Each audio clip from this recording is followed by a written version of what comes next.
Alors, avant de passer à la toute dernière séquence de cette journée, et j'espère que vous passez une aussi bonne journée que moi, depuis ce matin, je vais commencer par remercier la Fondation Jean Jaurès, Gilles Finkelstein et la Fondation pour l'innovation politique qui ont organisé avec nous toute la première partie de ce colloque. Dominique Régnier. Un immense merci. Et je tiens aussi à remercier quand même tout particulièrement l'équipe du Polydé de La République En Marche, avec en particulier, et je voudrais quand même les citer, Léo Roche, Renaud Delpech et Pierre Pellissier, qui ont fait un travail extraordinaire de structuration, même si ça n'est que le début, de cette armature idéologique de La République En Marche, qui s'inspire de toutes ces valeurs progressistes dont on a parlé pendant toute la matinée. Alors, on a une nouvelle séquence qui s'ouvre et qui là vraiment va être consacrée à la question du progressisme européen. Comment on crée un progressisme européen? Nous allons recevoir un certain nombre de personnes dont je ne sais pas si elles sont déjà toutes présentes. Et donc, je vais m'assurer qu'elles sont toutes présentes, parce que sinon je vais devoir continuer à vous raconter ma vie. Elles sont prêtes, voilà. Donc, je vous demande d'accueillir Astrid Panossian, membre du bureau exécutif de La République En Marche et cofondatrice du mouvement. Bonjour à tous. Donc, je vais moi-même appeler ici sur scène pour cette table ronde sur le progressisme européen, puisque le progressisme n'est rien s'il n'est que national et s'il ne s'inscrit pas dans une dynamique qui est européenne. Donc je vais demander d'appeler tout d'abord Madame Nathalie Loiseau, notre ministre des Affaires européennes.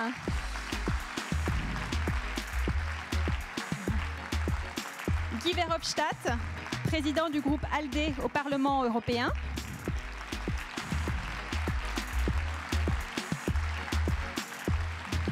Assieds-toi à côté ici. Christian Kern, président du Parti social-démocrate autrichien, le SPE, et ancien chancelier jusqu'en 2017. Sandro Gozi, du Bureau national du Parti démocrate italien et ancien secrétaire d'État aux affaires européennes. Et Luis Caricano, qui est spécialiste des questions économiques pour un parti espagnol que nous connaissons bien, le Ciudadanos.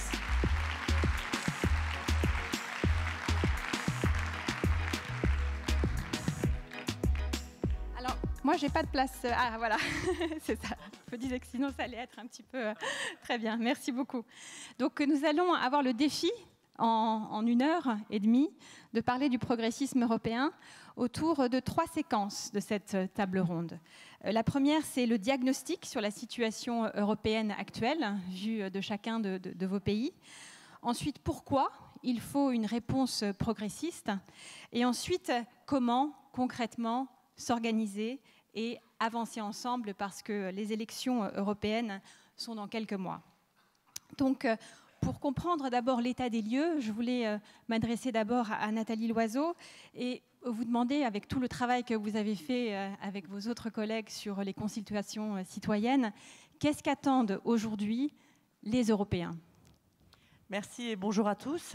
Bonjour à Guy, à Christian Kern, à Sandro Gozi. Bonjour à Ciudadanos et merci d'être avec nous.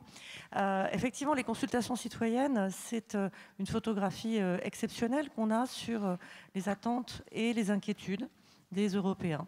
En France, seule, il y a déjà plus de 1000 consultations citoyennes qui ont eu lieu partout sur tous les territoires, avec des publics très différents. Qu'est-ce qu'on voit? On voit des attentes fortes vis-à-vis de l'Europe. Les gens viennent, les gens discutent, les gens ont des choses à dire.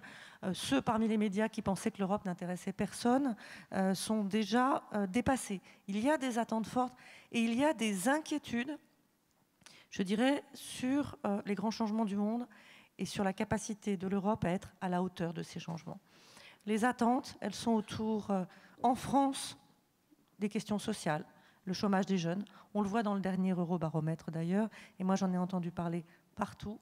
faire en sorte que l'Europe devienne véritablement une Europe sociale. Le fait qu'on ait pu travailler sur les travailleurs détachés nous est reconnu partout, mais les Français attendent davantage.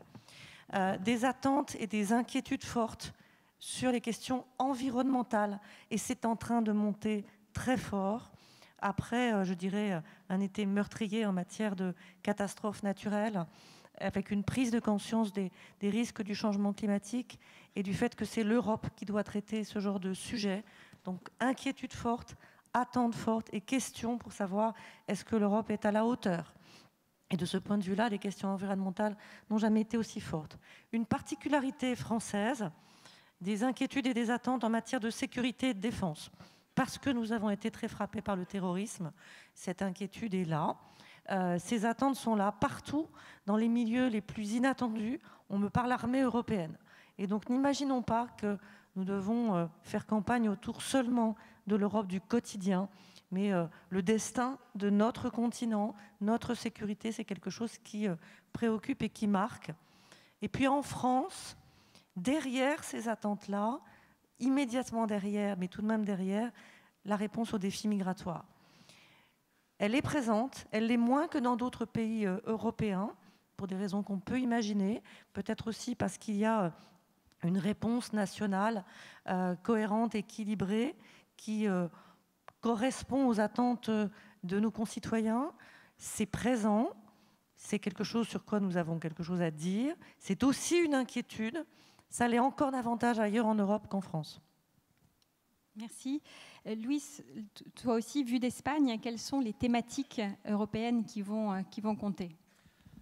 Je crois qu'on voit les élections comme une élection un peu comme l'élection où En Marche a cassé le panorama politique européen, français. Je crois que ça va devenir une élection pareille en Europe. Parce que vraiment, c'est une situation nouvelle. C'est une élection qui est complètement nouvelle, qui est différente, parce que c'est une élection sur les valeurs qui nous unissent en Europe et qui sont maintenant menacées par le mouvement nationaliste et populiste qu'on voit. Et c'est le moment, je crois, où les Européens qui veulent que l'Europe fonctionne ensemble, que ces valeurs soient défendues, c'est le moment où on doit vraiment essayer de joindre avec beaucoup de force et de les défendre. Je crois que pour faire ça, il faut vraiment reconnaître qu'il y a une préoccupation dans les citoyens qu'on n'a été pas capable de confronter.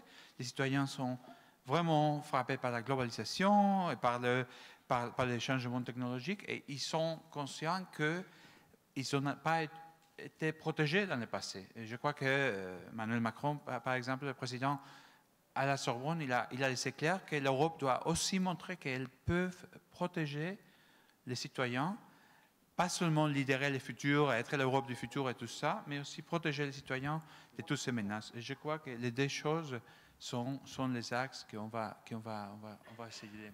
Merci. Je voudrais m'adresser à Christian pour savoir comment lui, à partir de l'Autriche, qu'il a personnellement connu, comment il explique aujourd'hui le succès électoral des populismes et des nationalismes dans son propre pays et au-delà. Yes, thank you very much. Oui, merci de me donner la parole et merci de m'avoir invité. J'attendais avec impatience notre discussion. Vous savez, l'Autriche est l'un des pays où les démagogues d'extrême droite ont gagné du terrain. Donc nous avions un leader extrême du Parti de la Liberté, mais si vous regardez les évolutions récentes, c'est très difficile de penser que la politique, c'est du noir au blanc, ou blanc et noir. Hein. C'est plutôt 50 teintes de gris, en fait. Hein. Donc, en 2008, beaucoup de personnes ont perdu la confiance dans le rêve européen. La prochaine génération fera mieux que les générations précédentes. Les incertitudes se sont creusées. On avait l'impression que les banques détenaient tout l'argent, mais pas assez d'argent pour combattre le chômage. Et donc, il y avait une perte de contrôle de la part des hommes politiques.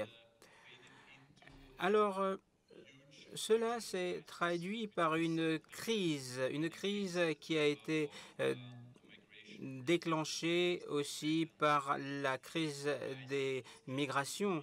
Mais si on regarde l'histoire, ce n'est pas surprenant parce que si on regarde le passé, on voit qu'après la crise financière, le paysage politique va vers la droite, s'achemine vers la droite. En fait, les partis politiques tirent parti de la crise capitalistique. Et donc, les démagogues ont réduit la question politique à celle des ennemis et des amis, et je dois dire qu'ils ont été couronnés de succès. Ils ont capturé cette question de la justice et du changement, parce que par le passé, la justice était la question numéro 1 pour les démocrates sociaux. Et c'était un combat entre les riches et les pauvres. Mais maintenant, c'est un combat entre les migrants, les étrangers et la population nationale traditionnelle. Si vous regardez les chiffres en Bavière, il y a eu une élection dimanche dernier. Il y a 5 ans, la justice était la question numéro 1 pour le SPD, mais maintenant c'est la question ou le problème numéro 1 pour l'AfD, ce parti d'extrême droite. Il y a aussi les médias sociaux qui font des campagnes aussi, en quelque sorte. Beaucoup d'argent a été dépensé par ces médias sociaux et en fait, vous savez qu'il y a des choses bizarres qui se passent en matière de politique. On a dit que Salvini pourrait devenir le président de la Commission européenne et le responsable de l'AfD a dit que c'était une super idée. Donc en fait, il a une alliance internationale des nationalistes en fait. Mais Salvini a expliqué à cette personne de l'AfD qu'il n'allait pas prendre un seul réfugié. L'AfD est contre la politique fiscale et budgétaire de l'Italie. Donc c'est comme un film des Monty Python. Hein. Je ne sais pas si vous connaissez cela. Ils ont organisé un concours olympique, notamment un concours de natation sur 100 mètres. Et on ne sait pas exactement comment cela va finir, mais enfin bon.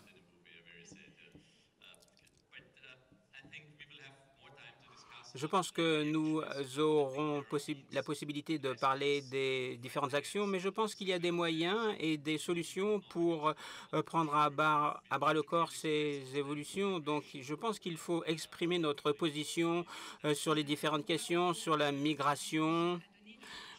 Cet état des lieux avec une question posée à Sandro. J'avais déjà posé cette question à des représentants de partis progressistes polonais et hongrois. Mais qu'est-ce que c'est concrètement de vivre aujourd'hui dans un pays qui est gouverné par des populistes et des nationalistes?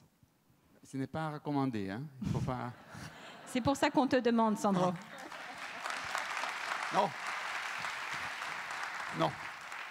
Ben, c'est le repli sur soi national, c'est la recherche permanente de l'ennemi, c'est être au gouvernement et faire l'opposition. Ils sont au gouvernement depuis plusieurs mois, mais ils sont encore à l'opposition de notre gouvernement. C'est la recherche du complot international, donc de ce point de vue, Salvini, Di Maio, Maduro ou Orbán, c'est exactement la même chose. C'est toujours la faute à quelqu'un d'autre, c'est toujours la faute au complot international. Malheureusement, ils ne sont pas isolés. Ils veulent s'isoler. Ils veulent revenir à des frontières nationalistes, pas nationales, nationalistes. Ils veulent se détacher du monde, sortir de Schengen, sortir de la zone euro. Je vois que maintenant c'est clair à tout le monde que le vrai objectif de Salvini et Di Maio, c'est sortir de la zone euro, n'est-ce pas? Si vous ne saviez pas, je vous donne une nouvelle. Breaking news, yes. They want to get out of the Eurozone. Yeah. Ils veulent sortir de la zone euro. Ils ne sont pas seuls. Le problème, c'est qu'ils ont des alliés au-delà de l'Europe. Le problème que l'Italie, encore une fois, c'est un laboratoire du nationalisme global. Et le problème que, je ne vais pas créer un incident diplomatique avec un membre du gouvernement français ici à côté de moi, qu'ils ont des bons alliés, disons, très à l'est en Europe et sur un autre océan. Et donc, c'est un laboratoire de destruction de l'Union européenne telle que nous l'avons connue qui est très dangereuse et qu'il faut absolument contrer. Salvini était à Moscou il y a quelques jours et il a dit qu'il était chez lui. Et bon, chers amis, moi, je me sens chez moi à Paris. Je ne me sens pas chez moi à Moscou. Merci. Quand je posais cette question à un des représentants d'un journal d'opposition de Pologne, qui était venu au QG de La République En Marche, qu'est-ce que c'est de vivre dans un parti aujourd'hui dominé par les populistes et les nationalistes, il disait, écoutez, imaginez que la chaîne de télévision publique est dirigée par un proche de Marine Le Pen et qui est membre du Front National. Imaginez que c'est une sombre commission électorale qui décide à 3 mois d'une élection de changer les règles de scrutin qui vont avoir un impact considérable sur les résultats sans qu'on ait un recours. Donc c'est effectivement aussi ça dans des pays qui sont beaucoup plus avancés. Alors, on traduit. C'est comme si vous aviez Marine Le Pen et Jean-Luc Mélenchon au gouvernement à Paris. Voilà. Quelle perspective! Alors, on va passer à la deuxième séquence de cette table ronde qui est la réponse. Et là, moi, je voudrais me tourner vers Guy sur quelle force progressiste en présence, ou quelle force, plus généralement, sans nécessairement rester sur les forces progressistes, mais quelle force en présence pour répondre aujourd'hui à cette menace, Guy? Il faut la créer, c'est ça qu'il faut faire. Je ne pense pas que pour le moment, il y a je dirais, des forces politiques ou une composition du Parlement européen ou même une composition du Conseil de la Commission qui peut changer quoi que ce soit. Donc c'est ça le défi de 2019. Il faut radicalement changer la donnée politique en 2019. Et si on ne le fait pas nous, ce seront les populistes et les nationalistes qui vont le faire en notre place. C'est ça le défi, parce qu'il faut quand même bien comprendre qu'il y a une vraie crise dans l'Union européenne. Et il faut la reconnaître. Je crois que c'est une grave erreur de nous, pro-européens, de ne pas reconnaître les faiblesses. Il ne faut pas être eurosceptique, hein. Il ne faut pas sortir comme les Brexiteers, mais il faut au moins reconnaître la faiblesse de l'Union européenne. Cette Union européenne n'est pas une union. Cette Union européenne, c'est une sorte de patchwork intergouvernemental encore régi par les systèmes de l'unanimité. Et c'est ça qu'il faut changer. Donc la refondation, c'est une vraie refondation qu'il faut faire. Et disons-le, il y a aujourd'hui peut-être des personnalités à gauche et à droite qui peuvent incarner ça. Par exemple, le président de la République française qui a fait cet important discours à la Sorbonne. Mais il faut créer cette force politique au niveau de l'Europe. Et ce n'est pas seulement une force politique au niveau de l'Union, c'est aussi une alternative pour un modèle européen qui va en faillite. Quel est le modèle politique en Europe? C'est le bipartisme, c'est ou bien les conservateurs, ou bien les anciens socialistes. Les gens ne voient plus la différence, ils commencent à voter pour les populistes et les nationalistes. Et donc c'est là dans le cœur. Donc il faut créer cette alternative qui est pro-européen, qui veut changer l'Union européenne dans quelque chose de tout à fait nouveau. La refondation de l'Union européenne, c'est en 2019 que ça doit arriver, sinon l'Union européenne va disparaître. Donc voilà le défi qu'on va. Ça veut dire qu'il faut sortir des alliances habituelles. Je ne fais rien d'autre tous les jours de sortir de mes alliances habituelles, sauf à la maison, ça je dois vous dire. Mais pour le reste, je le fais souvent.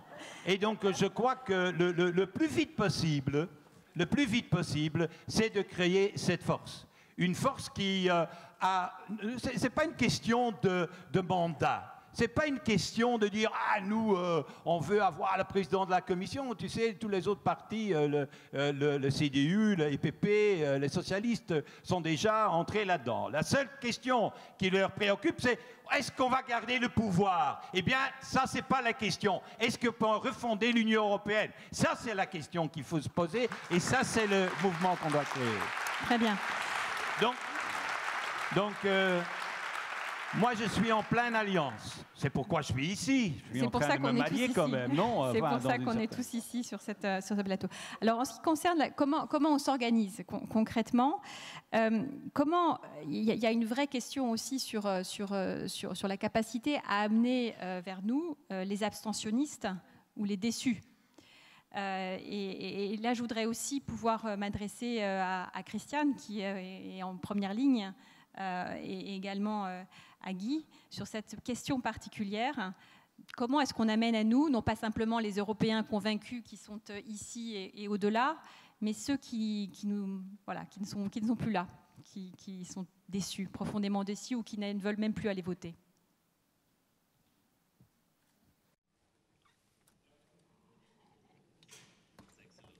Oui, merci infiniment. Je pense qu'il y a deux aspects à cette question. Il y a une question structurelle ici, une réponse structurelle. Nous voyons qu'il y a de nouveaux modèles de conflits sociaux dans le monde et il y a une séparation entre les régions rurales et les régions urbaines, les personnes qui croient en la société ouverte et d'autres qui ne croient pas en la société ouverte, les personnes qui croient en la mondialisation et d'autres qui ont peur de la mondialisation. Et je pense que les partis traditionnels ne sont pas bien dotés pour relever ces nouveaux défis. Ils doivent s'adapter, mais malheureusement, à bien des égards, ils ne sont pas en mesure de le faire parce que, en fait, ce qu'ils font, c'est qu'ils reposent sur certains groupes sociaux et ces groupes sociaux disparaissent de façon permanente. Donc moi, je pense qu'il convient de discuter, de savoir ce qu'il adviendra après ces partis traditionnels. Deuxièmement, alors si je prends l'expérience autrichienne et nous regardons avec attention ce qui se passe en Suède, nous avons appris de notre passé, nous avons appris de ce qui s'est passé dans l'histoire. En fait, si les démagogues de droite sont isolés, alors bien sûr ce n'est pas drôle, mais au moins on peut gérer la situation. Mais lorsque les conservateurs, lorsque les partis de centre-droit commencent à coopérer et commencent à mettre des barrières, alors la situation est grave et c'est ce que nous voyons aujourd'hui.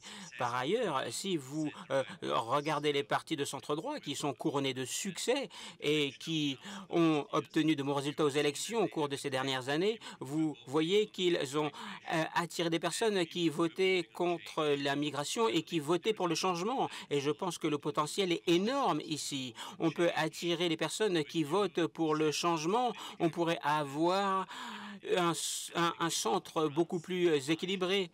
Et l'exemple de la France montre que c'est possible. Je pense qu'il est nécessaire de mettre en place des barrières contre ces démagogues de droite et d'extrême droite. Et je pense que nous verrons que les partis et la famille des partis traditionnels vont essayer de se rassembler. Et je veux dire un mot aussi sur comment amener à nous les abstentionnistes et les déçus.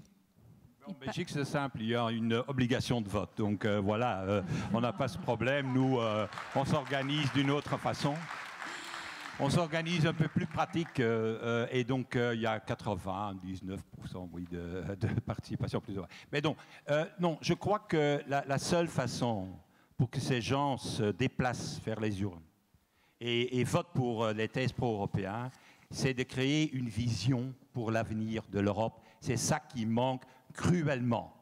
Les gens ne sont pas comme ça qui se réveillent le matin à 7 h du matin pour aller au boulot en disant « Hey, j'ai une idée, l'Europe ». C'est pas comme ça que ça fonctionne. C'est aux hommes politiques, c'est à la classe politique, c'est à ceux... il y a ceux qui font ça. Nous, ouais, on est 3 ici qui font ça. Ouais, bon. Mais c'est à nous, hommes politiques, en fait, de créer cette vision pour l'avenir. Et cette vision, ça doit en fait être basée sur, comme j'ai déjà dit, une lecture critique de ce qui se passe maintenant. Prenons par exemple la migration. Les gens sont mécontents dans beaucoup de pays comme ça se fait. on pointe le doigt vers l'Union européenne et l'Europe. C'est exactement l'inverse qui est la vérité. Ce sont les États qui ne sont pas capables de se mettre d'accord, par exemple, sur un nouveau système de Dublin, déjà 2 ans. La même chose quand on parle de la crise financière. Les Américains, en 9 mois, étaient capables, avec leurs instances, de réagir vers la crise financière, Louis. Toi qui es un spécialiste. Ils ont fait tape, nettoyer les banques. Ils ont créé un fonds d'investissement, 900 milliards de dollars. Ils ont fait du quantitative easing, ça veut dire imprimer de l'argent, pour être très simple. Et ils ont combattu, tout de suite, en 9 mois, cette crise financière. Nous, après 9 ans, on est encore en train de discuter de la crise financière. L'union bancaire, qui n'est pas encore là. Le fonds de résolution, qui n'est pas encore là. Donc, là aussi, il faut, en fait, pointer le doigt. Ce n'est pas l'union, c'est un manque d'union européenne qui est la base de nos problèmes. Et troisième exemple, de nouveau donner une vision. Quand on est faible dans notre propre voisinage, quand ce sont les Russes qui nous menacent, quand on n'a rien à dire, par exemple, au niveau digital, où on copie simplement le système américain, avec les 5 grandes firmes américaines, c'est aussi parce qu'on n'a pas de politique européenne. C'est la seule chose que je vais dire. Je sais, je parle toujours trop longtemps, mais c'est parce que je suis limité en temps dans le Parlement européen que j'abuse le temps ici dans cette enceinte. Mais je vais vous donner un exemple. Vous savez que les dépenses militaires en Europe, ça fait 42% des dépenses militaires américaines. Ça fait 3 fois plus que le budget de la Russie en ce qui concerne les dépenses militaires. Mais je n'oserais pas miser sur les Européens dans un conflit contre les Russes. Hein. Mais on dépense 3 fois plus. On n'est que capable de 10 à 15% faire les opérations des Américains au niveau militaire. Pourquoi? Parce qu'on duplique tout. Il faut en finir de dire aux gens que les États-nations, c'est la solution pour nos problèmes. Ce n'est pas le cas. Et le premier qui a reconnu ça en France, disons-le, c'était Emmanuel Macron pendant la campagne électorale qui disait, attendez, je vais quand même y ajouter quelque chose, hein, qui disait, oui, la souveraineté européenne est plus importante que la souveraineté nationale. Normalement, on sait si un candidat à la présidence de la République dit ça, il est disqualifié dès le premier moment. Ça n'était pas le cas. Ça veut dire que il y a une opinion publique pro-européenne. Elle existe déjà aujourd'hui et c'est à nous de la relever. C'est ça c'est à nous de la réveiller, tout à fait. Merci. Merci, Guy. Je voudrais pouvoir poser des questions à la salle aussi, pour qu'on ait cette interaction avec la scène. Juste une dernière question que je voulais poser à Nathalie et à Louis, c'est quelle sera notre stratégie? Quelles peuvent être les prochaines étapes? Alors, les prochaines étapes, c'est aller plus loin que ce qu'on a déjà fait. Ce que décrivait Guy est parfaitement juste. Le bipartisanisme en Europe, c'est derrière nous. Il est épuisé partout. Les partis traditionnels sont épuisés partout. Ce qu'on a vécu en France, ce n'était que les prémices de ce qui se passe semaine après semaine ailleurs dans l'Union européenne. Oui. Ceux qui disent que nous avons installé une confrontation entre progressistes et nationalistes, c'est tout simplement ceux qui se sont contentés de ne rien regarder pendant 10 ans. Nous n'avons rien installé du tout. Les nationalistes ont monté par l'indifférence des partis traditionnels qui considéraient que dès qu'on disait populisme, on le faisait grimper. Aujourd'hui, nous acceptons de regarder ce qui est en face de nous, des gens qui veulent détruire le projet européen, que nous n'avons pas envie de laisser faire. Et nous n'avons pas envie d'être une force d'appoint, une 3e, une 4e force au Parlement européen. Nous avons envie et besoin d'être beaucoup, beaucoup plus que ça. Et pour ça, il faut bouger les lignes en Europe parce qu'elles bougent toutes seules. Ça n'est pas une espèce d'ambition impérialiste ou de volonté de faire en Europe la France en plus grand. Les lignes sont en train de bouger toutes seules. Il ne faut pas les laisser occuper par ceux, et Sandro le disait, et je peux être au gouvernement et dire la même chose que toi, Sandro. Il y a en ce moment des nationalistes en Europe qui n'ont de nationalistes que l'étiquette parce qu'ils vont chercher leurs ordres et leur financement en dehors de l'Union européenne, et on le sait tous. Ça signifie sortir sortir des divisions aujourd'hui au Parlement européen qui ne suffisent pas du tout à nous faire contrer ce mouvement populiste, se rassembler comme on le fait aujourd'hui sur cette scène. Ça n'est pas un hasard. Nous avons des parcours politiques différents, nous avons des valeurs qui sont les mêmes, nous avons une inquiétude qui est la même. Personne n'est eurobéat. Ceux qui essayent de nous peindre comme des satisfaits de l'Union européenne aujourd'hui ont entendu Guy Verhofstadt dire qu'il faut une refondation de l'Union européenne. Simplement, refonder l'Union européenne, c'est être exigeant, c'est avoir des attentes fortes et ne pas laisser cette Union européenne détruite. Je voudrais rappeler ce que disait, j'allais dire, un populiste, pas de ceux qu'on cite habituellement, mais le patron de UKIP, Nigel Farage. Il avait dit « J'ai deux objectifs. Le premier, c'est de sortir le Royaume-Uni de l'Union européenne. Le deuxième, c'est de détruire l'Union européenne. » On va travailler à la première partie, mais on ne va pas lui laisser gagner la deuxième. Merci Nathalie. Sandro et Luis, quelles peuvent être les prochaines étapes? Je vais parler des prochaines étapes. Non, celle à laquelle Nathalie faisait référence, c'est la seule initiative extraterritoriale conjointe de Marine Le Pen et Matteo Salvini. C'est d'aller... Non, il y en a une autre. Détourner les fonds publics. Mais Salvini a fait mieux. Parce que Salvini a détourné 49 millions d'euros. Mais bon, on s'en passe de ça. Qu'est-ce qu'il faut faire? D'après moi, il ne faut pas faire une chose, penser que pour faire les choix européens, il faut défendre le statu quo. Parce que le statu quo, c'est exactement ce que les Européens ne veulent pas. Donc il faut dépasser le status quo. C'est exactement parce que l'Europe est en danger. C'est exactement parce que l'Europe est en grave danger que nous devons la refonder, que nous devons la réformer. Et c'est exactement parce que l'Union européenne a déçu dans cette décennie perdue, qu'un pays fondateur comme le mien, qui était toujours très europhile, aujourd'hui à 52% dit d'être eurosceptique. Où était l'Europe de la Méditerranée? Où était l'Europe dans l'impact social de la crise financière? Donc il faut fondamentalement refonder l'Union européenne. En faisant comprendre, en expliquant avec des exemples très concrets que nous sommes du côté de la lutte contre les inégalités, que nous sommes du côté du besoin de plus de justice sociale, que nous avons seulement une Europe refondée pour assurer une justice fiscale, parce que moi je paye tous les impôts et les GAFA doivent payer leurs impôts dans l'espace européen. Donc c'est la seule façon de revenir à avoir une Europe à mesure des citoyens, c'est celle de la refonder, et celle d'une Europe souveraine, et celle d'une Europe qui a les moyens de gouverner des phénomènes qui sont transnationaux. Parce que si les phénomènes sont transnationaux, les terrorismes, l'immigration, les grands défis numériques, les changements climatiques, la bataille est déjà perdue d'avance si on veut les appréhender avec des politiques nationales, voire nationalistes. Et donc, c'est récupérer la capacité de contrôle, récupérer la capacité de gouvernement. Après tout, les Britanniques ont séduit un slogan qui était très efficace, « Take back control ». Bonne question, mauvaise réponse.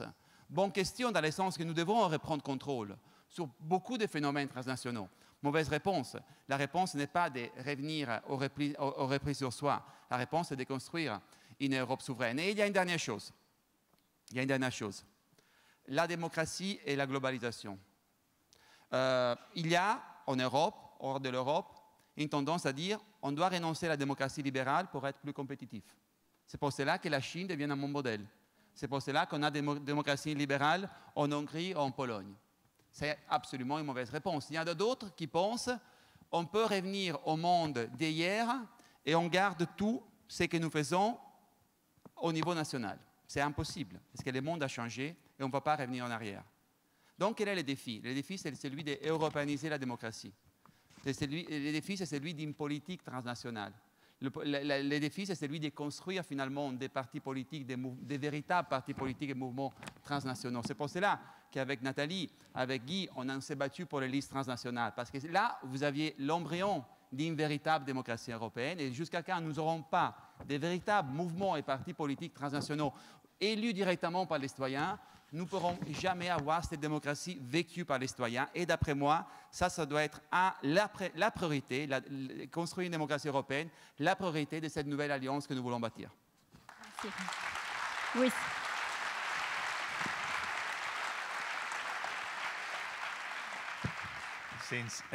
Since English is allowed, I want to. Alors comme j'ai le droit de parler anglais, je vais parler anglais. Hein. Alors, quelles sont les prochaines étapes? Les prochaines étapes consistent à mettre en place des mouvements progressistes larges qui englobent beaucoup de partis, des partis en Hongrie, en Pologne. Et il s'agit en fait de construire et de s'appuyer sur des partis progressistes en Europe.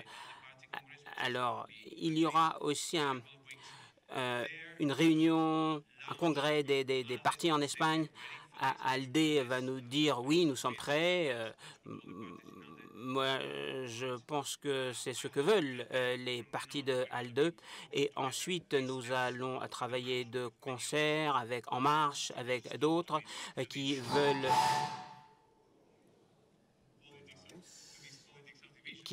mettre fin à ce type de politique. Alors, le point de départ est simple. Il y a un diagnostic très clair. Nous avons reconnu ce qu'était la méthode européenne. Elle ne marche plus maintenant.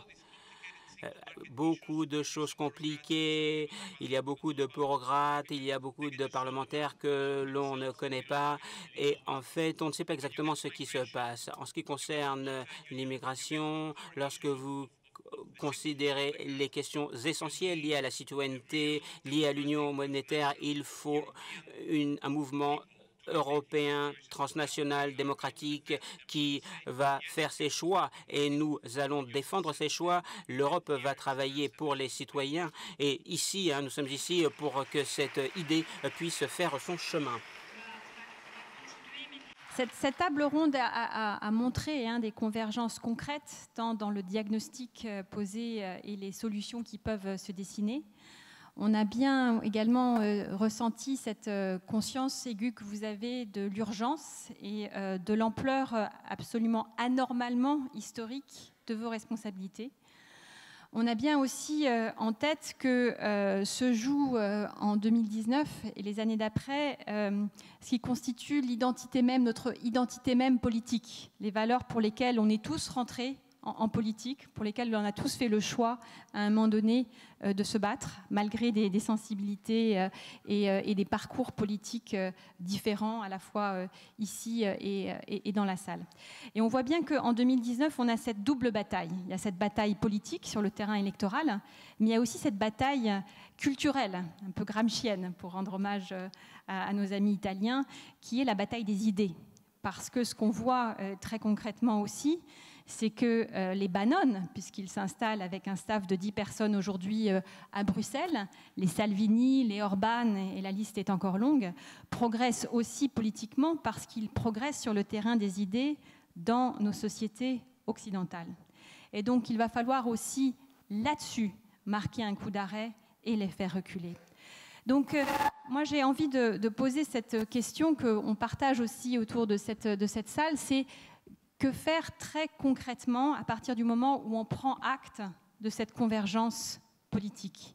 Est-ce que, il y a le congrès de l'ALDE dès mi-novembre, on commence à travailler autour d'une association, d'un outil politique quel qu'il soit, qui soit transpartisan, transnational, ancré dans la société civile, pour commencer à travailler sur ce diagnostic qui soit lucide, réel, exigeant, pour travailler sur ces propositions autour de ces valeurs et de cet agenda qui nous structurera au niveau européen, et puis également de la majorité qu'on pourrait peser, qu'on pourrait avoir aussi au Parlement, parce que vous l'avez bien dit, l'objectif, et tu l'as dit Nathalie, c'est de peser ensuite au Parlement, à la fois pour peser politiquement et changer les pratiques.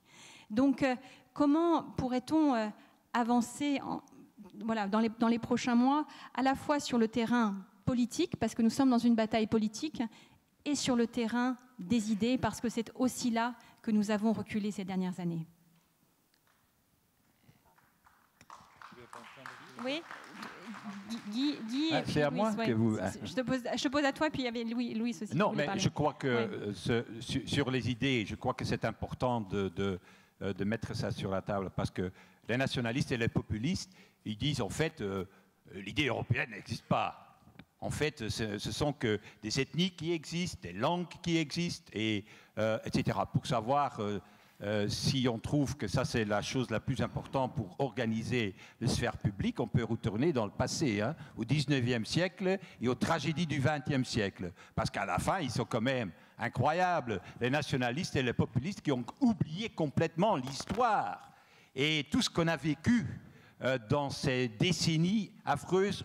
Il y a 20 millions d'Européens qui ont péri, qui sont morts pendant 2 guerres et pendant cette période entre la Première et la Deuxième Guerre mondiale. Donc je crois ce qu'il faut surtout mettre sur la table, c'est l'Union européenne, ce n'est pas seulement un marché, ce n'est pas seulement une union bancaire, ce n'est pas seulement un système migratoire, ce n'est pas seulement n'importe quoi, même une défense européenne, c'est surtout une civilisation. Il y a une civilisation européenne et qui est à la base de notre union.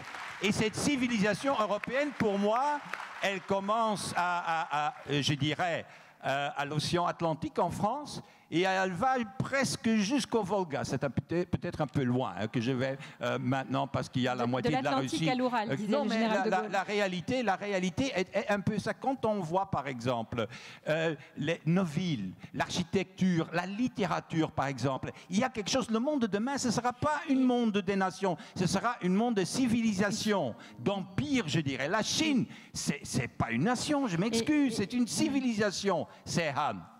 L'Inde, par exemple, c'est quoi? C'est pas une nation, c'est 2000 différentes nations, 2000 différentes ethnies, c'est 20 langues différentes, c'est 4 grandes religions et au même moment la plus grande démocratie. Dans le monde de demain, avec la Fédération russe, avec les États-Unis, ça sera ça. Et c'est notre manière de vivre, de voir les choses, la civilisation européenne. C'est ça qui est la base de notre démarche. C'est vrai qu'il y a peu, sinon aucune région dans le monde aujourd'hui où nous trouvons ensemble l'état de droit indissociable de la démocratie, l'égalité femmes-hommes, la lutte contre les discriminations, l'exigence planétaire, l'exigence environnementale.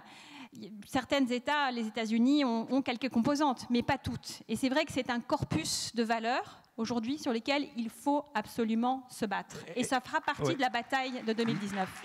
Il faut aussi reconnaître, bon, on l'a déjà fait, hein, qu'il y a quand même quelques problèmes à l'intérieur de l'Union européenne. On a parlé de l'Hongrie, Totalement. on a parlé de Kaczynski, on peut parler encore quelques d'autres. Ce mouvement d'illibéralisme, c'est de la foutaise, naturellement.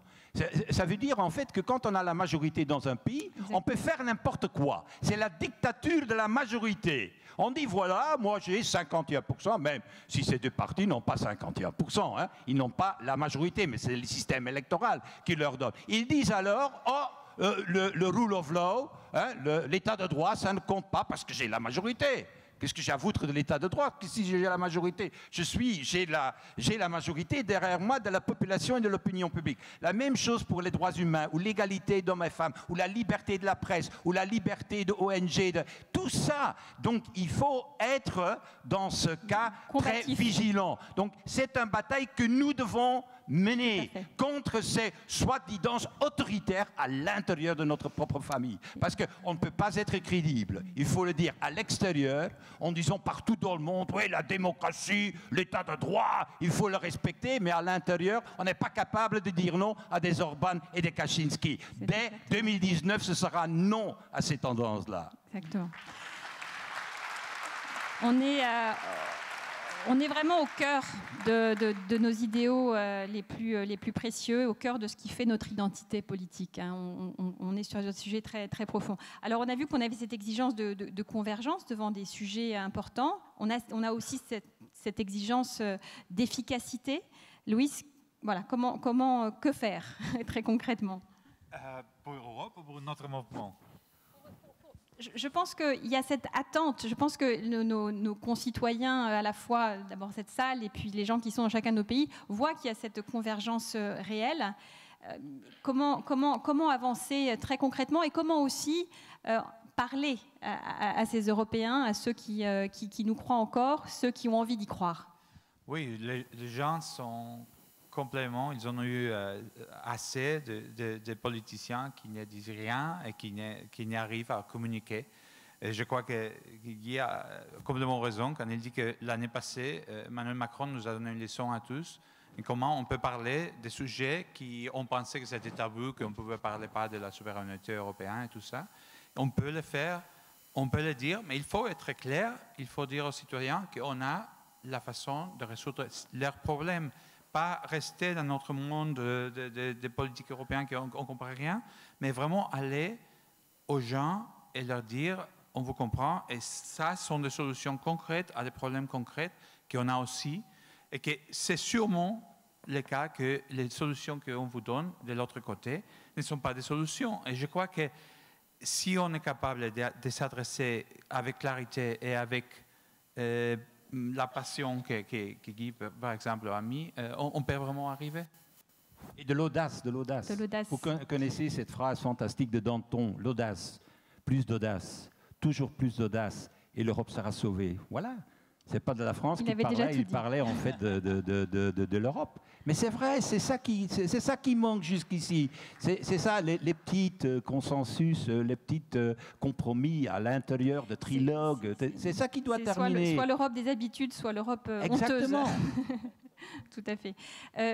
Christian et Sandro, vous qui appartenez, dont les partis appartiennent à une famille européenne social-démocrate, comment voyez-vous la prochaine période? Parce qu'on voit cet essoufflement des partis politiques traditionnels et cet impact forcément également sur la scène politique européenne et la recomposition européenne sur laquelle nous voulons jouer. Moi, je crois que la social-démocratie traditionnelle est morte. C'est fini. Et je crois qu'il faut absolument réinventer un nouveau progressisme européen. Et Nathalie a tout à fait raison. Les clivages nationalistes progressistes, les clivages du mouvement de repli sur soi contre les mouvements de la solidarité européenne, ce n'est pas nous que nous les créons, ce n'est pas nous que nous l'inventons. Nous les trouvons dans la réalité, nous les trouvons dans la société et nous devons donner une réponse politique nouvelle, plus efficace. Et donc je crois qu'il faut être très ouvert et il faut être très clair, pas sur les structures.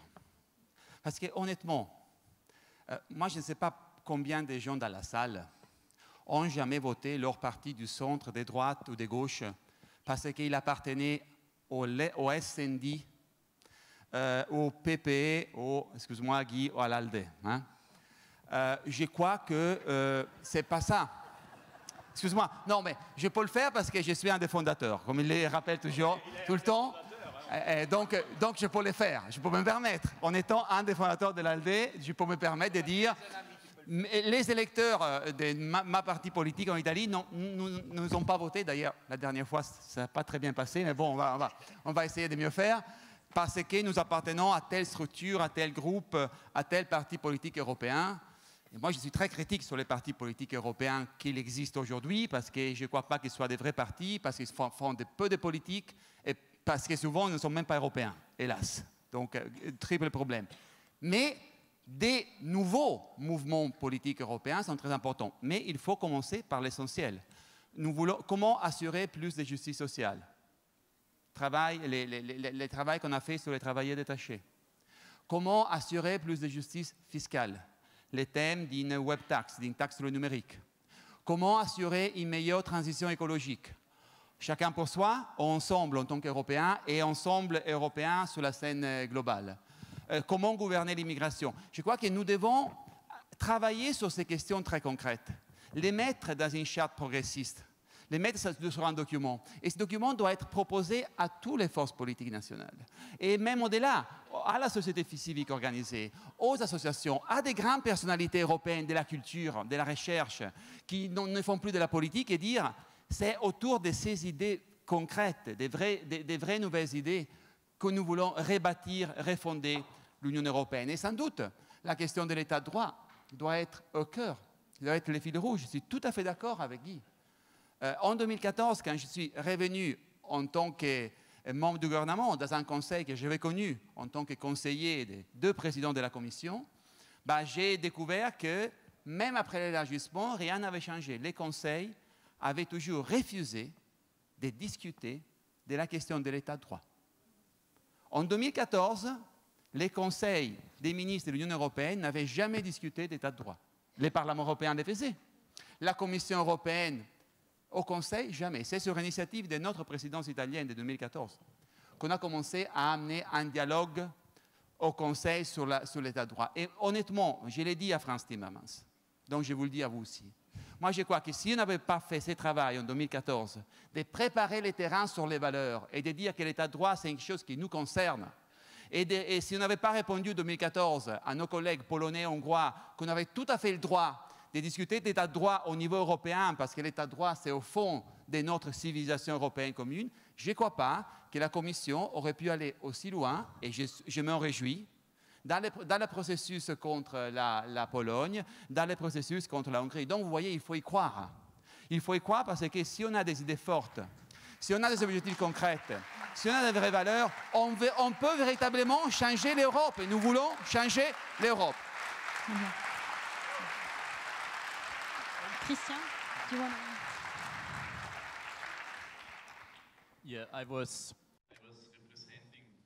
Je représentais fièrement mon pays au sein du Conseil européen pendant 2 ans. J'ai représenté mon pays fièrement.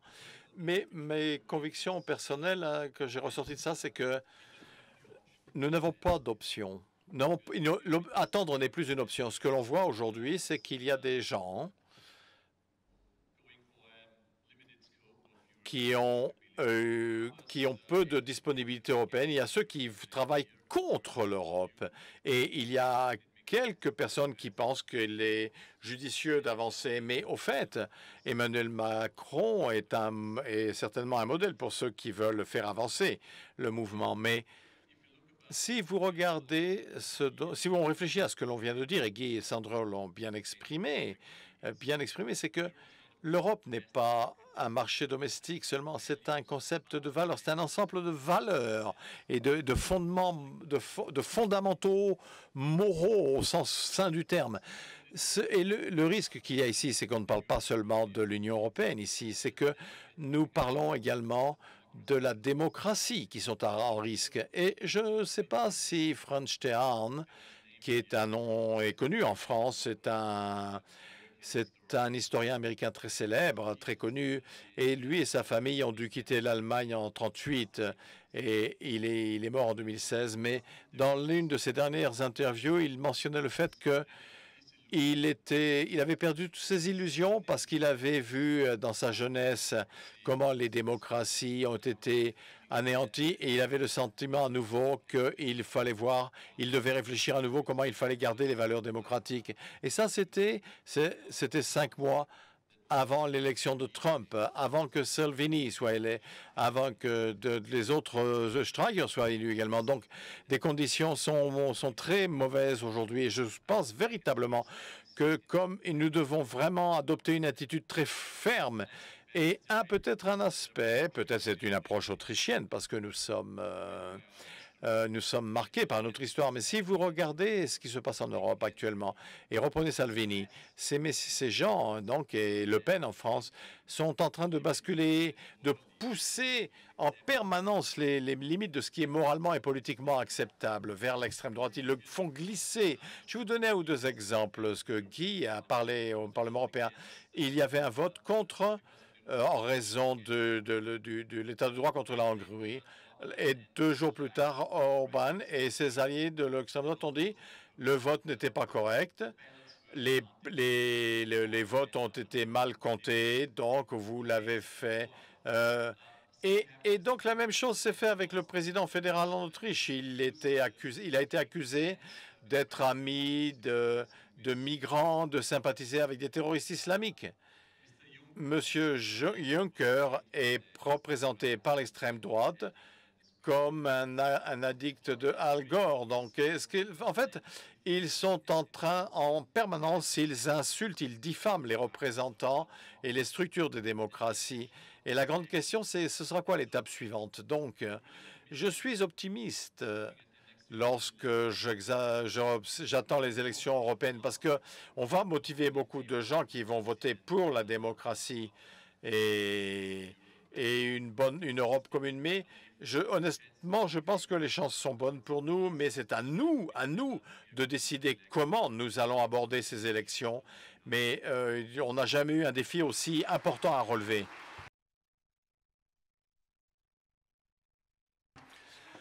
Entendre un Autrichien et un Italien nous dire ce qu'ils vivent. Moi, j'ai une conviction profonde, c'est que ceux qui, dans les années 30, s'attaquaient à la République, ce sont les mêmes aujourd'hui qui s'attaquent à l'Europe. Ils ont pris ce qu'ils avaient de plus simple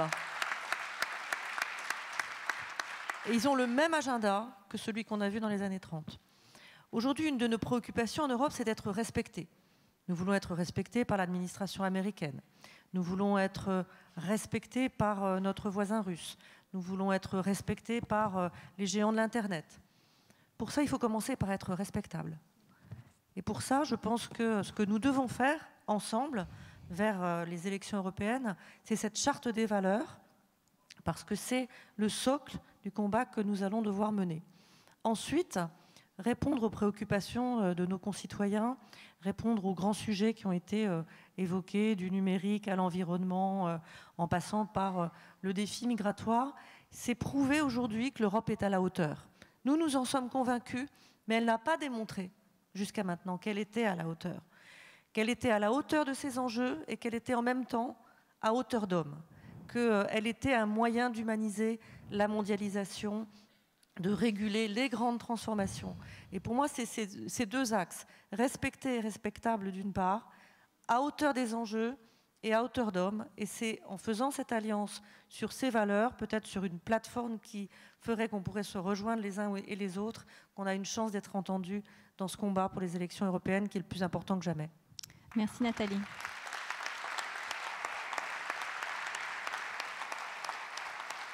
Alors, ce que j'ai aimé de ces échanges, c'est qu'on a pleinement conscience de notre responsabilité historique, qu'on a pleinement conscience qu'on ne peut plus faire les choses comme avant, que pour paraphraser Kennedy, il ne faut pas demander ce que l'Europe peut faire pour nous, mais ce que nous pouvons faire pour l'Europe, qu'il y a encore beaucoup de choses à faire, notamment de construire cet arc progressiste, en commençant par cette charte des valeurs.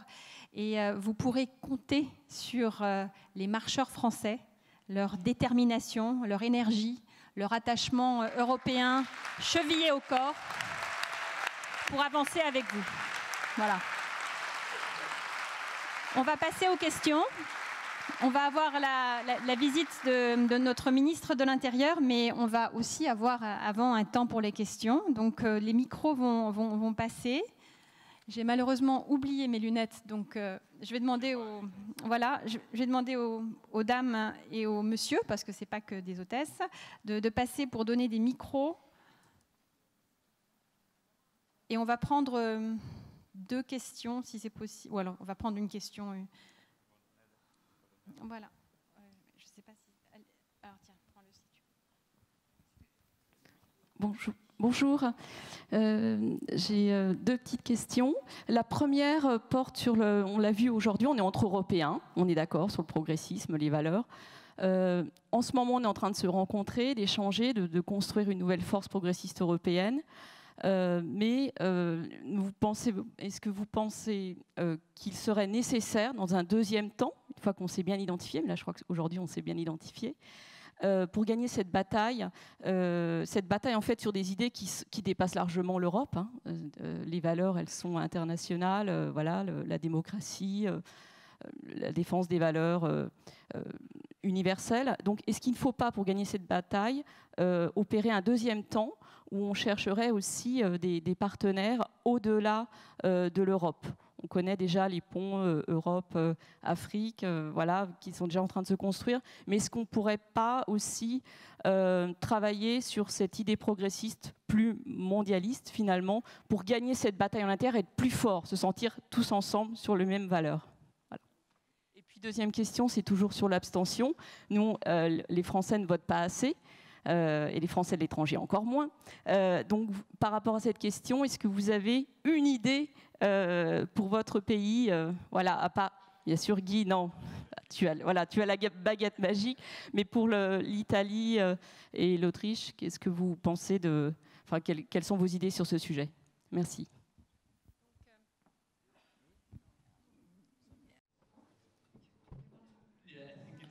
Je pense que c'est facile. Ça va être un débat très émotionnel. Ce qu'on va faire, on va inviter Guy en Autriche parce que tout le monde va voter comme ça. Tout le monde, si on invite Guy en Autriche, tout le monde va voter. Et la réponse est oui. Et on était à Montréal il y a quelques semaines, comme par hasard, avec Christian et avec Astrid.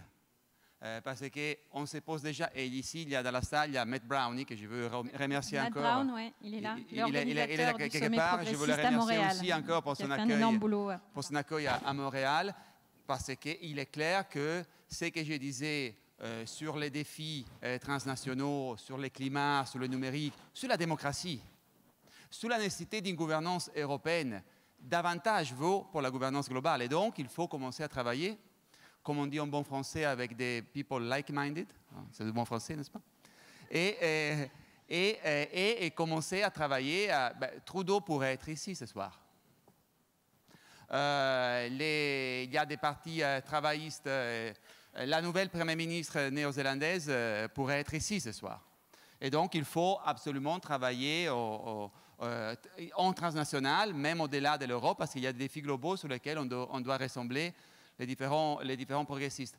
Pour mobiliser les Italiens, cette fois-ci, ces élections sont les premières élections véritablement européennes qu'on fait depuis 1979. Avant les élections européennes, même si on faisait des efforts, et moi j'en ai fait beaucoup, Guy en a fait encore plus que moi, c'était des grands sondages nationaux. Cette fois-ci, ce sont de véritables élections européennes. Et ce qu'on va demander aux Italiens, c'est de faire les choix. Est-ce qu'ils veulent que l'Italie véritablement sorte de tout, sorte de Schengen, sorte de la zone euro, sorte de l'Union européenne, sorte du monde, sorte de l'histoire en fait? Est-ce que vous croyez vraiment qu'on peut fermer les mondes de l'extérieur, fermer à double la clé et jeter la clé dehors, ou vous pensez que le choix de l'Italie doit être d'être au cœur de l'Europe, de revenir au cœur de l'Europe? Je crois qu'autour de ce clivage-là, on peut cette fois-ci mobiliser. On prend des risques, parce que les populistes sont très forts dans la propagande. Mais c'est les combats que nous devons mener, et je crois que les plus on peut démontrer qu'on a des alliés dans les autres pays, les plus qu'on peut démontrer qu'on a un agenda partagé, les plus on peut démontrer qu'il y a certaines priorités sur lesquelles il y a plusieurs mouvements qui sont d'accord, les plus nous pourrons convaincre en Italie et j'imagine dans d'autres pays. Guy, tu voulais répondre aussi? Simplement pour dire que je crois comme Sandro que ce sera pour la première fois des vraies élections européennes. Et donc il faut être à la hauteur. Une des idées, je crois, que nos mouvements doivent défendre, c'est que d'avoir sur nos listes aussi gens d'autres nationalités. Si on ne nous a pas donné la liste transnationale, on va faire nous-mêmes les listes transnationales. C'est une idée qu'il faut en tout cas capter, parce que si c'est de l'Europe qu'il s'agit. Et deuxièmement,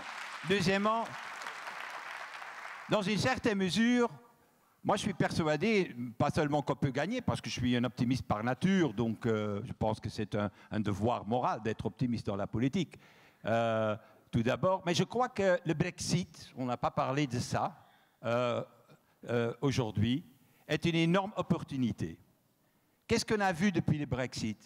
C'est que dans beaucoup de pays où il y avait des majorités eurosceptiques, ces majorités eurosceptiques ont disparu. Au Danemark, par exemple, qui est quand même un pays pas tout à fait facile, quand il s'agit des affaires européennes, aujourd'hui, je pense 70, 75, chez nous on dit 70, comme vous le savez, 75%, sont en faveur maintenant au Danemark de l'Union européenne et ne veulent plus sortir.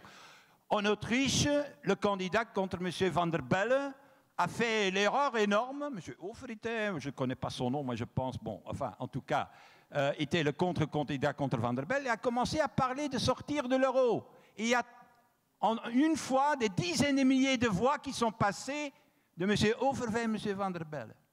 La même chose dans les dernières élections en Hollande. Ce n'est pas M. Wilders qui a gagné les élections. Les partis pro-européens sont plus grands que les eurosceptiques. En France, je ne dois pas vous le dire, 2 tiers contre 1 tiers. C'était ça la question quand même aussi européenne qui s'est posée. Et donc, il y a eu par le Brexit, comme ça, un changement de l'opinion publique. Et il faut le saisir. Ça ne veut pas dire que les gens sont moins critiques envers l'Union européenne. Mais ils disent on n'est pas aussi cons de sortir de l'Union européenne. Parce qu'à la réalité... Et donc, dans une certaine mesure, on voit ça aussi chez les eurosceptiques. Parce qu'eux, ils ne sont pas cons non plus, les eurosceptiques. Ils se disent, bah, il ne faut pas attaquer l'euro. Il ne faut pas attaquer l'Union européenne. Ils ne disent plus ça. Maintenant, c'est la migration, la migration, la migration. Même si les chiffres sont les plus bas que possible, ils parlent de la migration. Ce qui, en fait, dans la réalité, que c'est une crise politique qu'on est en train de vivre sur cette question et que c'est un scandale qu'on veut l'abuser et le scandaliser. Donc, soyons optimistes. On a l'opinion publique derrière nous, si on le veut, si on le capte, si on donne une vision et si on l'emmène. Si on a d'audace. Non, mais c'est vrai. On va prendre une autre question dans la salle. Bonjour, j'ai une question précisément sur l'euro. Quand va-t-on faire de l'euro un outil, un levier pour notre souveraineté sur le plan européen ? On ne peut que constater qu'on continue à régler toutes nos importations de pétrole en dollars, alors qu'il y a uniquement 2% de nos importations qui viennent des États-Unis. Airbus continue de facturer en dollars. Il est obligé de se couvrir sur les marchés à terme pour effectivement sécuriser tout simplement ses marges.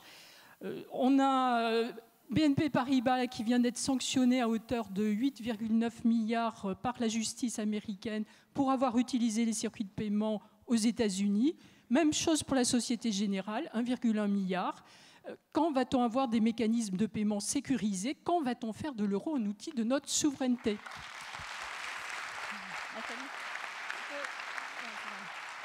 Nathalie va répondre à cette question. C'est évidemment... Ça marche ? C'est pas une question, c'est une proposition et c'est notre position. C'est plus vrai que jamais avec les sanctions extraterritoriales américaines. On le sait depuis 1996 en fait que ces sanctions extraterritoriales nous mettent en faiblesse. L'euro a été créé, l'euro est la 2e monnaie au monde. Mais aujourd'hui, il est encore possible de sanctionner une entreprise parce qu'elle utilise le dollar. Alors, on commence à y travailler. Il y a une vraie prise de conscience. On porte ça très fortement.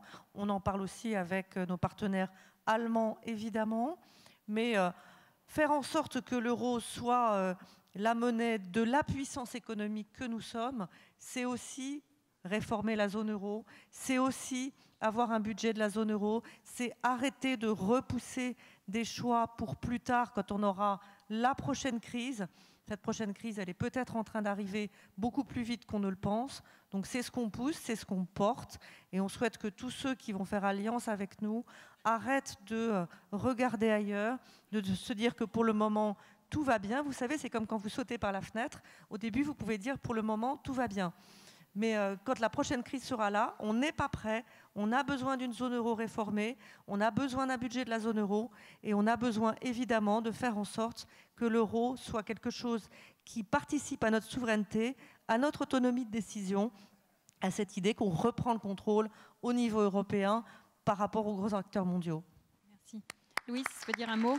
Oui, seulement pour dire absolument d'accord avec ça, je crois que premièrement, on a une chance, une grande chance que ça arrive maintenant parce que Trump pousse trop loin son pouvoir et le reste du monde veille une autre chose. Donc nous, on doit être prêts pour donner cette opportunité, pour prendre cette opportunité. Mais c'est vrai que les pays européens ont décidé de laisser sa propre monnaie. Et ça veut dire on laissait sa politique monétaire, on a abandonné sa politique fiscale avec le SGP et tout ça, et on a abandonné la possibilité de rescater ses propres banques, la politique bancaire. Et ils n'ont pas donné des moyens au niveau européen pour faire toutes ces choses. Il n'y a pas une politique fiscale commune, il n'y a pas vraiment une politique bancaire encore, c'est seulement la politique monétaire qu'on a vraiment européanisée. Si on veut que l'euro soit la monnaie du monde, on ne peut pas avoir l'éternel retour de la redenomination risk comme on a maintenant en Italie. Le monde commence à dire, mais est-ce qu'Italie va être dans l'euro dans 6 mois? Ça, on ne peut pas avoir une monnaie qui marche avec ce risque qui revient.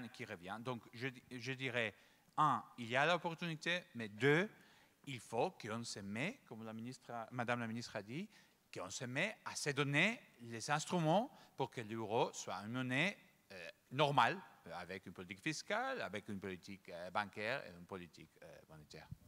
Très bien, merci. Une autre question venant de la salle?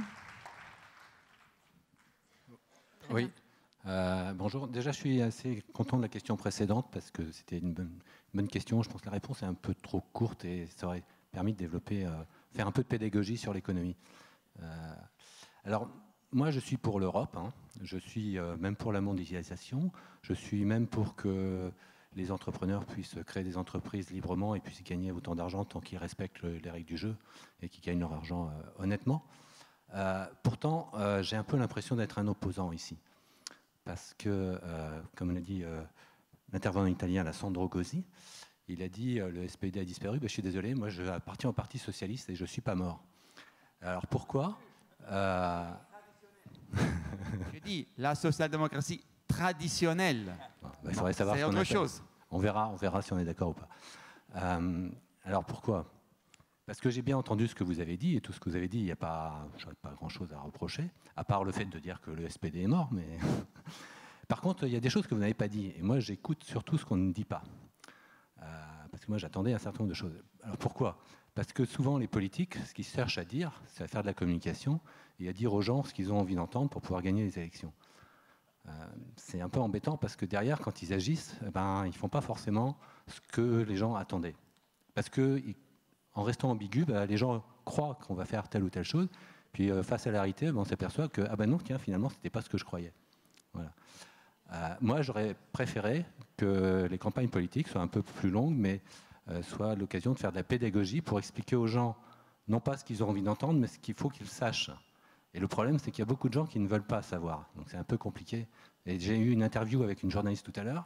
J'ai voulu faire un petit peu d'économie. Vous avez une question, s'il vous plaît, à poser? J'y arrive. Merci. C'est important la question, puisqu'on est sur le sujet européen, voilà, s'il vous plaît. Justement, je voudrais aborder un sujet clivant, qui pose des problèmes. Il se trouve que j'ai un petit studio et j'ai une résidence principale. J'ai deux factures EDF. Sur la résidence principale, je n'ai pas vu de grosse évolution de la facture. Par contre, sur un petit studio, où là, je serais plutôt dans la catégorie des défavorisés, je constate que ma facture, elle augmente de 40% au niveau du loyer. Alors, j'appelle EDF et je demande, mais pourquoi est-ce qu'il y a une telle augmentation? Qu'est-ce que me dit EDF? C'est de la faute de l'État. Alors, pourquoi est-ce que l'État a autorisé une telle augmentation des tarifs, en particulier sur une partie modeste? Et qu'est-ce qu'on m'explique? On me dit que c'est à cause de l'Europe. C'est à cause de l'Europe. Alors, j'aimerais bien... Ça fait partie des choses qu'il faudrait qu'on explique. Pourquoi est-ce que l'Europe oblige EDF à augmenter ses tarifs? Donc c'est là qu'on arrive à un petit problème. Moi, je suis pour la concurrence, sauf que je n'arrive pas à comprendre. On a bien compris. On va demander à un de nos intervenants de répondre à cette question à la fois sur les politiques de dérégulation et les politiques énergétiques. Je pense qu'on est capable de faire beaucoup de choses avec l'Europe, mais pas ça. Ça, on n'est pas capable de le faire. Je pense que les tarifs de l'électricité restent une décision souveraine. La réalité est que le pouvoir de l'Europe au niveau de l'énergie et au niveau du marché énergétique est zéro, ou presque zéro. C'est-à-dire qu'il n'y a pas d'interconnexion suffisante en Europe. On est en train d'y travailler et ça avance finalement. Il n'y a pas de système d'achat commun de l'énergie en Europe. C'est chaque pays qui les fait séparément. C'est pour ça qu'on est dépendant, par exemple, que certains de nos pays sont dépendants complètement de la Russie et de l'importation là-bas. Par exemple, l'Italie, qui pour 90% est dépendante de là, et c'est les prix les plus hauts qu'on peut payer en Europe, par exemple, pour son énergie. Et ça a comme conséquence aussi qu'on n'est vraiment pas indépendant au niveau politique. Hein. Donc il y a une manque de solidarité pour prendre parfois des mesures. Donc ma proposition, c'est en tout cas de créer ce marché européen au niveau énergétique. Et je suis persuadé que si on a une indépendance beaucoup plus grande, aussi dans les nouvelles énergies, au niveau énergétique, ça serait au bonheur des consommateurs et avec des prix plus bas qu'aujourd'hui. Merci Guy. Je vais essayer. Nathalie et puis Christiane. Je vais essayer un double défi, c'est d'interrompre Guy Verhofstadt et de répondre à votre question. Simplement pour dire que ce que vous dites, c'est intéressant et important parce que c'est révélateur.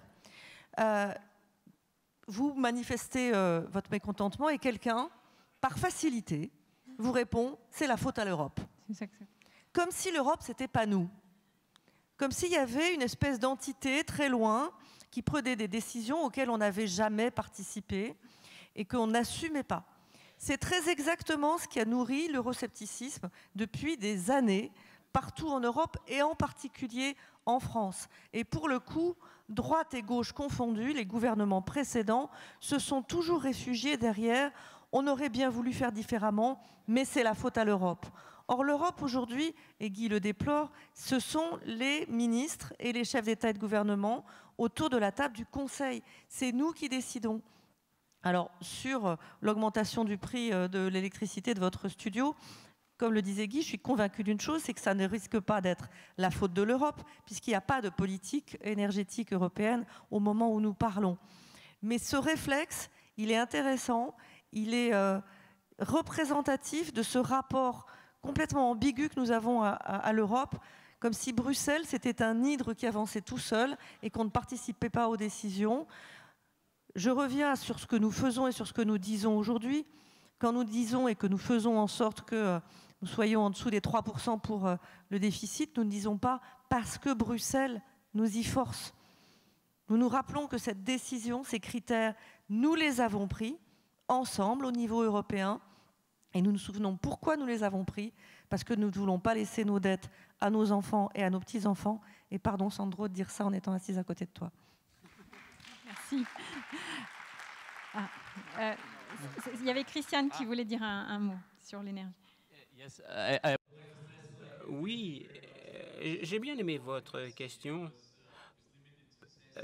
parce que j'ai essayé de vendre de l'électricité à des groupes franchisés ici, mais en fait, l'entreprise a disparu dans l'intervalle. Il y a beaucoup d'enjeux sur le marché de l'énergie, mais en fait, l'Europe n'impose pas à EDF d'augmenter les tarifs, pas du tout.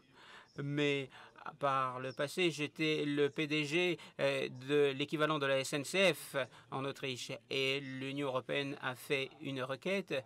Vous devez séparer les différents secteurs, le fret, le transport ferroviaire. Mais en fait, ce n'est pas possible. C'est pour ça que les gens sont sceptiques, en fait, parce qu'en France, 98% des voyages sur le réseau ferroviaire sont des dessertes nationales. Donc, en fait, je suis tout à fait d'accord avec Guy. Tout n'est pas parfait en Europe. À l'évidence, il y a des lacunes qu'il faut combler, et on essaiera de faire en sorte de combler tout cela lors des élections européennes. Faisant partie du Conseil européen, on parle de la prochaine présidence du Conseil et de la Commission. Si je devais faire un choix, il faudrait qu'il y ait un président de la Banque centrale européenne. Ça, c'est le poste important parce que avec l'assouplissement monétaire, cela montre que nous devons nous asseoir autour de la table des négociations. On doit parler de l'avenir de notre politique monétaire, de notre politique fiscale, de notre politique budgétaire. En fait, on ne veut pas transférer l'Union.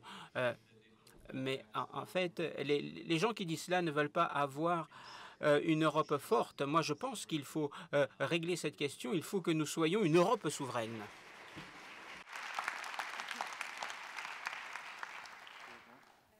Sandro, you wanted to say a word? Tu voulais dire un mot, pardon?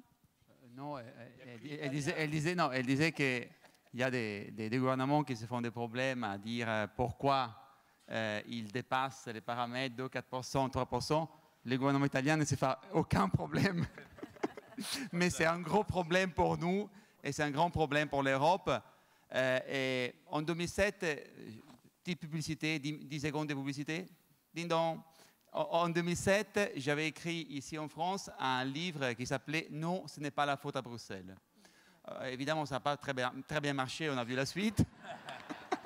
Mais je suis d'accord avec lui de ce point de vue. On ne peut pas continuer à européaniser tous les problèmes et à nationaliser tous les avantages qu'on tire de l'Union européenne, parce que si on fait du Europe bashing du lundi au samedi et les dimanches, on va demander aux citoyens s'ils veulent dire oui ou non à l'Europe, il est difficile qu'ils puissent dire oui. On a un exemple outre-Manche, on ne veut pas le répéter. Tout à fait. Il y a une question dans la salle. Oui, les positions des intervenants sont intéressantes, défendables, mais il y a quand même un point dur. Il est difficile de jouer les partis progressistes contre les partis nationalistes, puisque dans la démocratie, par définition, personne n'a le monopole du progrès, aucun parti. Chaque parti a sa conception du progrès, et toutes sont équivalentes. Il y a la conception de gauche du progrès, qui est très bien, la conception de droite. Et donc les partis nationalistes ont aussi leur conception. Et c'est d'autant plus vrai que la démocratie, c'est le Parlement, la séparation des pouvoirs, l'état de droit, mais c'est aussi le suffrage universel pratiqué par les citoyens qui ont tous le sentiment commun d'appartenir à la même nation. Donc les partis nationalistes ont mis la nation au cœur de leur discours, et la nation est au cœur de la démocratie. Donc il y a quand même un point difficile. Le progrès n'appartient à personne. Chaque parti a sa conception du progrès, et c'est vrai aussi pour les partis nationalistes. La conception de certains de ces partis nationalistes, par exemple de M. Orban, c'est d'interdire à des ONG de développer leur action, c'est de limiter la liberté de la presse, c'est d'aller au-delà contre en fait l'état de droit. Et mais en d'autres mots, c'est de détruire en fait dans une certaine mesure la liberté. Et ces conceptions ne sont pas égales. Moi je trouve que la démocratie est beaucoup plus importante que ça. Je pense...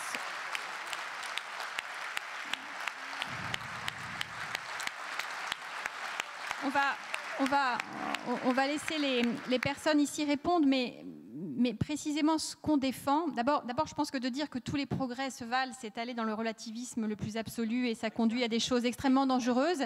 Et la deuxième chose, juste laisse-moi terminer. Et la deuxième chose, c'est qu'on pense, contrairement peut-être à d'autres, que la démocratie, elle est indissociable de l'état de droit. Et quand vous avez Justice et Vérité, ou Orban, donc en Pologne et en Hongrie, qui commencent à démettre des juges, qui commencent à contrôler les médias, ce qu'ils font à la démocratie, c'est qu'ils mettent en place des mécanismes qui sont irréversibles. Alors que le principe même de la démocratie, c'est la réversibilité. C'est qu'on peut avoir des élections qui permettent ensuite de pouvoir avoir des alternatives. Et ce qu'ils font, c'est précisément ça. Et on ne peut pas se prévaloir du peuple. Ça, c'est une opposition fondamentale que nous allons avoir avec ces personnes-là qui se prévalent également du suffrage universel. On ne peut pas se prévaloir du peuple pour aller contre des libertés qui sont absolument fondamentales et qui protègent également le peuple. Voilà. Intouchable. Guy, tu voulais... Non.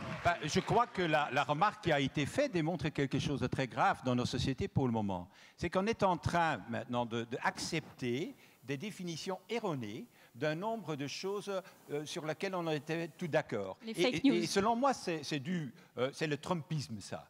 Trump fait aussi des tweets tout le temps, et à la fin, plus personne n'est choqué par des choses pareilles. Parce qu'il les répète tout le temps, et petit à petit, oh oui, même un illibéralisme, un État illibéral, pourquoi ce ne serait pas possible? C'est la vérité alternative, comme disait Trump. Exactement, donc il faut vraiment se battre contre ça. Ce n'est pas juste que tout est de la même façon et que parce qu'on a la majorité, on peut faire n'importe quoi. Il y a bel et bien une différence entre ceux qui ont créé les cauchemars du passé dans le 19e et le 20e siècle et les thèses d'illumination et de la démocratie. Nathalie, il ne faut pas les mettre au même niveau. Nathalie et Sandro. Non, je crois qu'il faut absolument se battre contre cette idée que tout se vaut. Non, tout ne se vaut pas. On est justement aujourd'hui dans un combat face à des nationalistes ou des populistes qui considèrent que ce qu'ils font dans un Conseil européen et ce qu'ils vont en dire dehors, si ça n'est pas la même chose, ça n'est pas grave. Qui peuvent décrire leur vérité. Le simple fait qu'on puisse dire aujourd'hui « ma vérité ». Il y a la vérité, il n'y a pas ma vérité. Et c'est là-dessus que si on est sur ce terrain-là, si on accepte de parler de démocratie illibérale, alors qu'il s'agit de démagogie liberticide, on entre dans un jeu dont on ne sera jamais gagnant et surtout qui vont abîmer tous les concepts qui font la particularité de l'Europe. Tout à l'heure, Guy parlait de civilisation européenne. Pourquoi on se bat sur la civilisation européenne? Moi, j'ai passé la plus grande partie de ma vie en dehors d'Europe. C'est pour ça que je suis très pro-européenne, parce qu'on a sur notre continent, après toutes les tragédies du XXe siècle, réussi à rassembler dans un projet politique qui est ce qu'il y a de plus ambitieux qu'on ait jamais inventé, la liberté, l'esprit d'entreprise et la justice sociale. Nulle part ailleurs, vous ne trouvez les trois au même niveau. Et moi, je n'accepte pas de dire aujourd'hui que c'est relatif, que d'autres peuvent faire autrement en étant progressistes. C'est inexact et c'est une pente, c'est un toboggan qui nous amènera aux errements du passé. Exactement. Voilà. Sandro. Moi, je suis tout à fait d'accord avec ce qui a été dit. Vous disiez qu'il n'y a pas le monopole du progressisme. Il n'y a même pas le monopole du nationalisme. Il n'y a même pas le monopole du populisme. C'est pour cela qu'il y a des populistes de droite et de gauche. C'est pour cela qu'il y a des nationalistes de droite et de gauche. Et c'est pour cela qu'il faut aller au-delà des clivages politiques traditionnels parce qu'ils ne correspondent plus à la réalité, aux vrais enjeux de société. Et il faut bâtir un nouveau progressisme à partir des fondamentaux, parce qu'aujourd'hui, ce sont les fondamentaux qui sont remis en question. Et ce qu'Astrid, Guy, Nathalie ont dit, c'est que ce sont les fondamentaux. Quand on parle d'une démocratie libérale, quand on remet en question l'état de droit, c'est aux fondamentaux qu'on s'attaque. Et c'est pour cela qu'on a besoin d'une Europe démocratique et souveraine. Parce que nous devons donner des garanties aux citoyens des différents États membres que même si leur gouvernement, dans une certaine période, tourne vers l'illibéralisme, tourne dans une dérive antidémocratique, l'Union européenne est là, avec ses valeurs, avec sa cohérence, elle est prête à intervenir contre ces gouvernements pour la démocratie, pour les citoyens européens. C'est pour cela que nous devons agir à l'encontre de la Hongrie et de la Pologne. Et c'est pour cela qu'un demain, si ça continue la dérive que je connais dans mon pays, dans lequel il y a des partis qui représentent les 47% des électeurs, 62%, et qui ont un président du Conseil, boîte vide, qui dit « je suis l'avocat du peuple », et qui représente tous les peuples, et bien si en demain il y avait une véritable dérive antidémocratique en Italie, moi je veux que l'Union européenne, que les partenaires européens, les amis européens, soient là pour défendre des valeurs, pour protéger les citoyens contre la dérive antidémocratique qu'on a déjà trop connue dans le XXe siècle, et on ne veut plus reconnaître dans le XXIe siècle. Merci. On va prendre encore quelques questions dans la salle avant l'arrivée de Christophe Castaner, s'il vous plaît. Oui, bonjour. Moi, j'ai une question, alors plutôt pour Guy Verhofstadt, mais alors comme vous savez, on a fait la grande marche pour l'Europe en France avant l'été. Et alors, on a appris des choses très intéressantes. On a appris que 82% des Français étaient prêts à se battre pour l'Europe, que 75% pensaient que c'était la bonne échelle. Mais en même temps, on a 85% des Français qui nous ont dit les institutions européennes, ben, on ne comprend pas, ça nous inquiète, on n'a pas vraiment confiance. Et c'est la thématique après l'Europe sociale qui est revenue le plus souvent. Donc au moment de la campagne ou aux élections, ça va être quelque chose que je pense qu'on va devoir discuter. Et je voulais savoir un petit peu vos points de vue là-dessus, comment on va pouvoir aborder ça et les rassurer et peut-être avoir des pistes de développement pour la suite. Merci.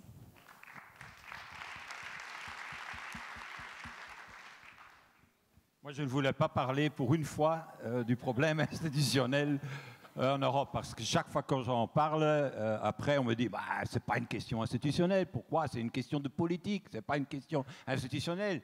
Néanmoins, la vraie question en Europe, elle est institutionnelle.